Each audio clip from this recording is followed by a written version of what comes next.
الحمد لله الحمد لله الذي نحمده ونستعينه ونستغفره ونعوذ بالله من شرور أنفسنا ومن سيئات أعمالنا من يهد الله فلا مضل له ومن يضلله فلا هادي له أشهد أن لا إله إلا الله وحده لا شريك له وأشهد أن محمدا عبده ورسوله لا نبي بعده اللهم صل وسلم على محمد النبي الكريم وعلى آله وصحبه أجمعين أما بعد فيا عباد الله اتقوا الله حق تقاته ولا تموتن إلا وأنتم مسلمون قال الله تعالى في القرآن الكريم أعوذ بالله من الشيطان الرجيم بسم الله الرحمن الرحيم فألهمها فجورها وتقواها قد أفلح من زكاها وقد خاب من دساها صدق الله العظيم. Masyarul muslimin, sidang Jumat rahimakumullah, puji dan syukur mari kita panjatkan kehadirat Allah Subhanahu wa taala.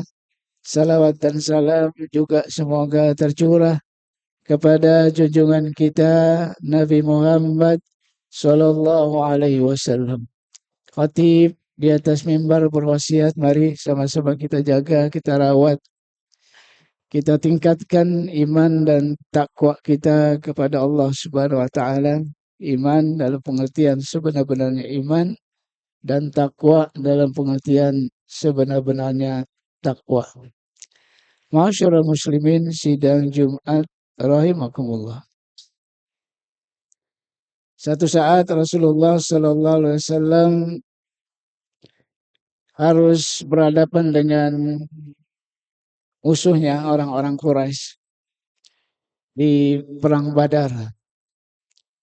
Perang yang besar dan perang yang menentukan hidup dan matinya Islam. Kenapa? Karena Rasulullah Shallallahu Alaihi Wasallam waktu itu menyertakan sekitar 300 sahabatnya dan orang-orang kafir Quraisy menyertakan hampir 1000 pasukan di perang Badar itu. Makanya saya katakan ini perang besar. Kalau orang pengamat sirah menyebutnya dengan Ghazwah. Tapi yang menarik dari perang Badar ini adalah ketika Rasulullah Shallallahu Alaihi Wasallam baru pulang dari perang Badar, tiba-tiba Rasulullah SAW mengatakan sesungguhnya kita baru pulang dari perang kecil akan menghadapi perang besar. Sahabat-sahabat kemudian bertanya, ya Rasulullah, perang besar apa yang akan kita hadapi? Karena menurut sahabat perang Badar itu udah perang besar. Lalu kemudian Rasulullah SAW mengatakan perang melawan hawa nafsu. Masyarul muslimin, sidang Jumat rahimakumullah. Hadis ini seperti pertentangkan tentang sahih dan tidak sahihnya. Kenapa? Karena orang-orang orientalis memakai hadis ini justru untuk menjauhkan kaum muslimin dari jihad membela agama Allah Subhanahu wa taala. Seolah-olah mereka yang mengatakan orang-orang muslim gak usah berperang, udah cukup mengendalikan hawa nafsunya, mengatur hatinya, selesai. Kenapa? Karena itu jihad yang terbesar.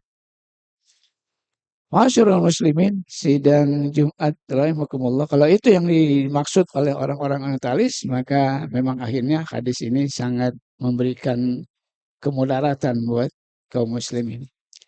Tapi kalau kita lihat hadis-hadis atau ayat-ayat Quran yang memberikan keutamaan tentang melawan hawa nafsu, berjihad melawan hawa nafsu, ini bisa kita temukan dalam banyak ayat ataupun hadis-hadis Rasulullah Shallallahu Alaihi Wasallam. Pentingnya mengendalikan hawa nafsu.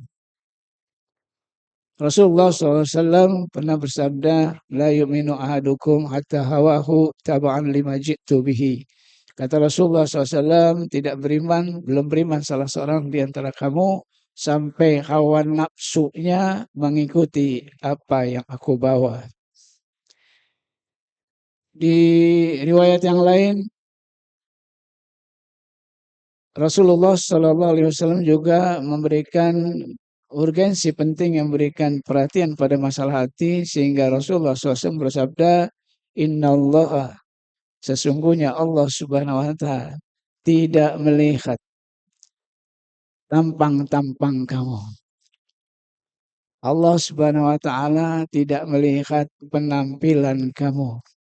Innallaha la yanzuru ila assamikum wala ila suwarikum walakin yanzuru ila qulubikum. Sesungguhnya Allah melihat apa yang ada di dalam hatimu. Ayat Allah Subhanahu wa taala mengisyaratkan fa'alhamaha fujuraha wa taqwaha qad aflaha man zakkaha wa qad khaba man dassaha. Sungguhnya Allah Subhanahu wa taala ilhamkan dalam hati itu dua jalan, ada fujur, ada takwa. Semua kita punya fujur dan takwa. Tapi kata Allah Subhanahu wa taala, beruntunglah orang mengambil takwanya dan merugilah orang yang mengambil fujurnya. Tidak ada orang yang bisa mengambil takwanya kecuali dengan mujahadatun nafs. Dia harus berjihad melawan hawa nafsunya. Kenapa? Karena hawa nafsu selalu mengajak pada hal-hal yang sifatnya su. Inna nafsa la'amaratum bisu. Sungguhnya nafsu hanya mengajak pada hal-hal yang buruk saja. Illa marahimah rabbi, kecuali nafsu yang diberkahi oleh Allah Subhanahu wa taala. Masyarul muslimin, sidang Jumat rahimakumullah. Lebih tegas lagi Rasulullah sallallahu alaihi wasallam bersabda dalam satu hadisnya, man innal mujahid al mujahid, yang namanya mujahid, mujahid sejati. Al-mujahid man jahada nafsahu fillahi. Kata Rasulullah sallallahu alaihi wasallam, yang namanya mujahid sejati itu adalah orang yang mampu berjihad melawan hawa nafsunya. Karenanya dari ayat-ayat hadis-hadis Rasulullah SAW ini memberikan pelajaran buat kita. Yang pertama, bahwa berjihad melawan hawa nafsu menjadi dasar dari jihad-jihad yang lainnya. Sebelum orang bisa melawan, mengendalikan hawa nafsunya, maka dia masuk area jihad manapun, kehadirannya cuma akan merusak dan keberkahan jihad yang ada. Jihad iktisadi, jihad ekonomi. Orang bilang ini jihad ekonomi, agar kaum muslimin bisa mandiri di atas kaki sendiri. Tidak tergantung dengan ekonomi-ekonomi luar, ekonomi musuh-musuh Islam. Tapi kalau orang yang mengaku-ngaku berjihad ekonomi gak mampu mengendalikan hawa nafsunya, yang ada dia cuma memperkaya diri sendiri. Yang ada riba lagi. Kalau dia gak mampu mengendalikan hawa nafsunya, itu yang kemudian terjadi. Kalau ada orang hari ini mau berjihad, jihad siasi, jihad politik, yang katanya ingin membela rakyat, mengedepankan rakyat, memberdayakan rakyat. Kalau orang-orang pelaku-pelaku jihad siasi tidak mampu mengendalikan hawa nafsunya, maka yang ada cuma orang-orang yang memperkaya diri. Nggak peduli dengan masyarakatnya, nggak peduli dengan rakyatnya. Yang lebih parah lagi, mereka melakukan itu tanpa rasa malu. Itu yang kemudian terjadi. Yang ketiga, kalau mau bicara tentang jihad yang sesungguhnya, perang, maka orang yang berperang, kalau dia nggak mampu mengendalikan hawa nafsunya, maka yang ada di otaknya cuma harta rampasan perang. Atau wanita-wanita tawanan. Itu yang kemudian terjadi. Jadi dari hadis-hadis ataupun ayat-ayat Allah Subhanahu wa taala di atas tadi memberikan isyarat bahwa jihad melawan hawa nafsu menjadi dasar dari jihad-jihad yang lainnya. Yang kedua, orang yang berjihad melawan hawa nafsu akan tercegah dari banyak penyimpangan.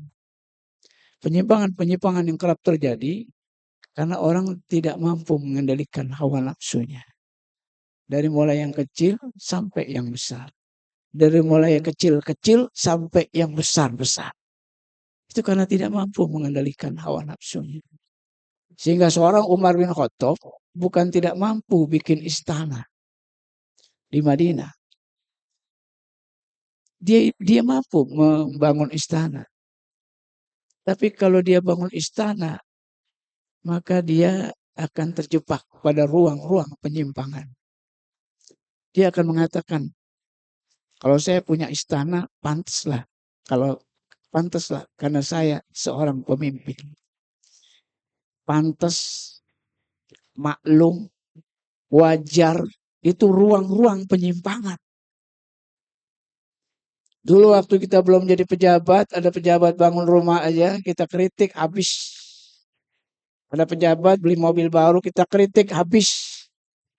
Tapi ketika kita yang jadi pejabat, maka kita akan mengatakan, tolong dimaklumi dong, kan saya sudah jadi pejabat.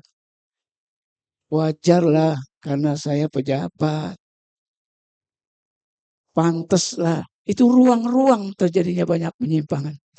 Karenanya seorang Umar bin Khattab juga mengharamkan kerabatnya, pamannya, anaknya untuk masuk dalam struktur pemerintahan di zaman Umar. Kenapa?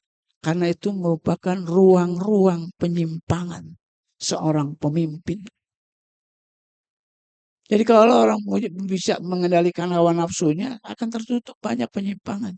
Sebaliknya begitu ruang itu dibuka, maka mereka akan melakukan penyimpangan demi penyimpangan. Dari mulai yang kecil sampai yang besar. Dengan alasan pantas, wajar, maklum, dan sebagainya, dan sebagainya.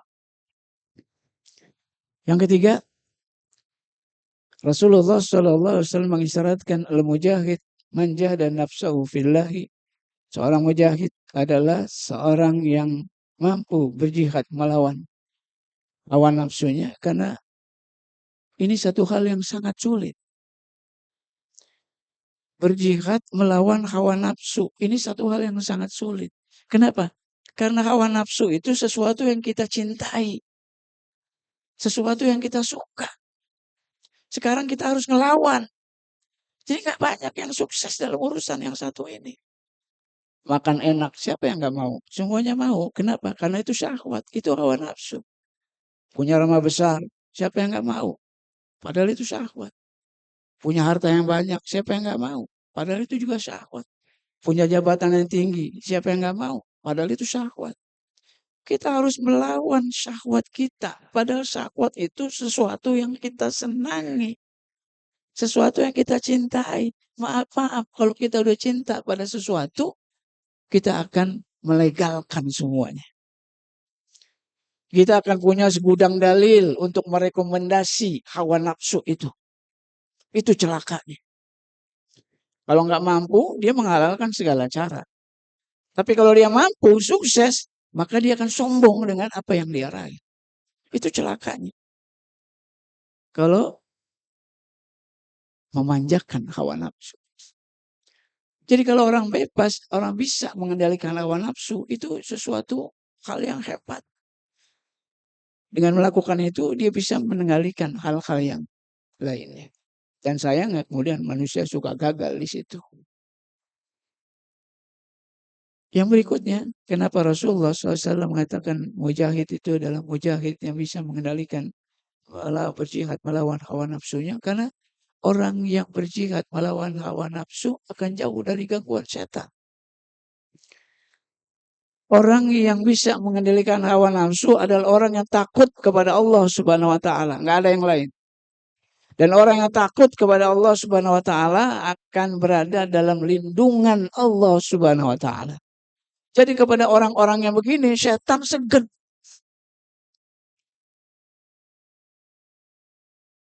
Jadi kalau kita harus ngelawan setan, sebenarnya nggak ada yang bakal menang dari kita. Setan nggak kelihatan, setan melihat kita, kita nggak melihat setan. Itu aja udah kalah. Jadi kalau kita mau ngelawan setan, nggak mungkin menang. Mengendalikan hawa nafsu, nggak mungkin. Kapan kita bisa menang? Ketika Allah Subhanahu wa taala berikan perlindungan pada kita. Kalau Allah berikan perlindungan pada kita, kekuatan setan jadi nggak ada artinya. Dorongan hawa nafsu nggak akan membuat bikin kita terperdaya. Kuncinya adalah pastikan kita berada dalam lindungan Allah. Bukan harus ngelawan setan. bukan harus melawan hawa nafsu. Pasti kita akan gagal untuk menghadapinya. Nah, orang yang berjihad melawan hawa nafsu itu cuma orang yang takut. Orang yang takut kepada Allah akan senantiasa berada dalam lindungan Allah Subhanahu wa taala. Itu pentingnya berjihad melawan hawa nafsu. Dan yang berikutnya, orang yang berjihad melawan hawa nafsu itu dalam kehidupannya bisa menyelesaikan banyak masalah-masalah besar. Jangan masalah kecil, masalah-masalah besar. Dengan mengendalikan hawa nafsu, selesai. Kita ingat ketika Rasulullah Shallallahu Alaihi Wasallam wafat, orang-orang Ansor sudah berusaha untuk mengangkat khalifah. Sudah diangkat khalifah dari orang Ansor. Sementara orang Muhajirin masih sibuk ngurusin jenazah Rasulullah Shallallahu Alaihi Wasallam. Karena kemudian Umar, Abu Bakar, Abu Ubaidah itu mendengar kalau orang-orang Ansor sudah mengangkat khalifah mengganti Rasulullah Shallallahu Alaihi Wasallam. Wah, ini serius. Karena kemudian Abu Bakar menghampiri mereka. Ajak dong orang-orang Muhajirin terlibat untuk urusan khalifah. Kalau mereka-mereka tidak mampu mengendalikan hawa nafsu, maka kita bisa pastikan Ansor dengan Muhajirin akan berperang satu atas yang lain. Dan ini ironis, Ansor Muhajirin berperang, jenazah Nabi belum dikubur. Ini ironis. Alhamdulillah kita saksikan para sahabat adalah orang-orang bisa mengendalikan hawa nafsu. Mereka nggak berebut jabatan khalifah. Sehingga masalah itu bisa diselesaikan dengan baik. Kalau tidak, kita akan saksikan pertumpahan darah. Yang kedua, kita menyaksikan juga sikap jiwa besar seorang Hasan bin Ali, khalifah setelah meninggalnya Ali bin Abi Thalib, itu rela menyerahkan kekhalifahannya kepada Muawiyah demi persatuan kaum muslimin. Demi persatuan kaum muslimin, Hasan bin Ali rela memberikan jabatan khalifahnya kepada Muawiyah. Sehingga bersatunya kaum muslimin waktu itu digambarkan seperti bersatunya ketika zaman Rasulullah Shallallahu Alaihi Wasallam, ketika Rasulullah masih hidup. Itu mujahadatun nafs. Yang berikutnya, orang yang mujahadatun nafs, dia menjadi orang yang beruntung. Qad aflaha man zakaha wa qad khaba man dassaha. Beruntung orang-orang yang mengambil takwanya. Sehingga Rasulullah SAW selalu berdoa, ya Allah berikan kepada hatiku takwanya, bukan fujurnya. Karena dalam hati kita juga ada fujur. Dan kita selalu minta pada Allah, berikan takwanya, jangan fujurnya. Maka Allah katakan, qad aflah. Beruntung orang yang demikian. Dan yang terakhir, orang-orang yang bisa berjihad melawan hawa nafsunya, disambut oleh Allah Subhanahu wa taala di akhirat dengan sambutan yang mesra. Ya ayatuhan nafsul mutmainnah, irji'i ila rabbiki radiyatan mardiyah. Fadkhuli fi ibadi wadkhuli jannati. Masyarakat muslimin sidang Jumat rahimakumullah. Ngurusin hati mah bukan segala-galanya. Tapi segala-galanya akan tergantung dengan bersih dan tidak bersihnya hati kita. Karenanya ibda binafsi. Mari mulai dari diri sendiri. Mulai bercermin. Memperbaiki diri sendiri. Agar kehadiran kita menjadi berkah buat orang-orang yang ada di sekitar kita. Ini yang disyaratkan oleh Rasulullah SAW. Ala inna fil jasadi mudghatan. Idza salahat salahal jasadu kulluh. Wa idza fasadal jasadu kulluh. Ala wahyal qalbu. Semuanya dalam jasad manusia ada segumpal daging, darah. Kalau dia baik, maka baik yang lainnya. Kalau dia buruk, maka buruk juga yang lainnya.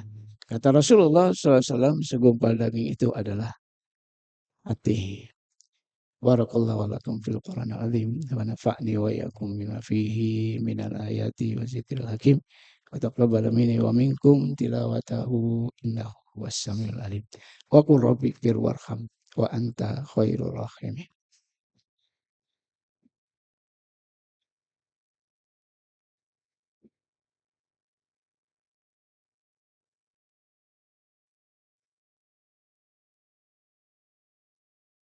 Alhamdulillah. Alhamdulillahilladzi arsala rasulahu bil huda wa dinil haq liyuzhirahu 'ala dini kulli wa kafa billahi syahida. Asyhadu an la ilaha illallah wahdahu la syarikalah wa asyhadu anna Muhammadan abduhu wa rasuluhu la nabiyya ba'dah. Allahumma shalli wa sallim ala Muhammadin nabiyil karim wa ala alihi wa sahbihi ajma'in. Amma ba'du fa ya ibadallah ittaqullah ittaqullaha haqqa tuqatih wa la tamutunna illa wa antum muslimun. Inna Allaha wa malaikatahu yusholluna 'alan nabi. Ya ayyuhalladzina amanu shallu 'alaihi wa sallimu taslima. Allahumma fil lil muslimina wal muslimat wal mu'minina wal mu'minat al ahya'i minhum wal amwat innaka sami'un qaribun mujibud da'wat wa ya qadiyal hajat. Rabbana fir lana wa li ikhwanina alladhina sabaquna bil iman. Rabbana la taj'al fi qulubina ghillan lil ladzina amanu. Rabbana innaka ra'ufur rahim. Rabbana zalamna anfusana fa illam taghfir lana wa tarhamna lanakunanna minal khasirin. Rabbana fir lana dzunubana wa kaffir anna sayyi'atina wa tawaffana ma'al abrar. Rabbana hab lana min azwajina wa dzurriyyatina qurrata a'yun waj'alna lil muttaqina imama. Rabbana innaka ra'ufur rahim. Rabbana atina fid dunya hasanah wa fil akhirati hasanah wa qina adzabannar. Ibadallah, innallaha ya'muru bil 'adli wal ihsan wa ita'i dzil qurba wa yanha 'anil fahsya'i wal munkar wal baghi yadhkum la'allakum tadhakkarun wa la dzikrullahi akbar. Lakin wassalam.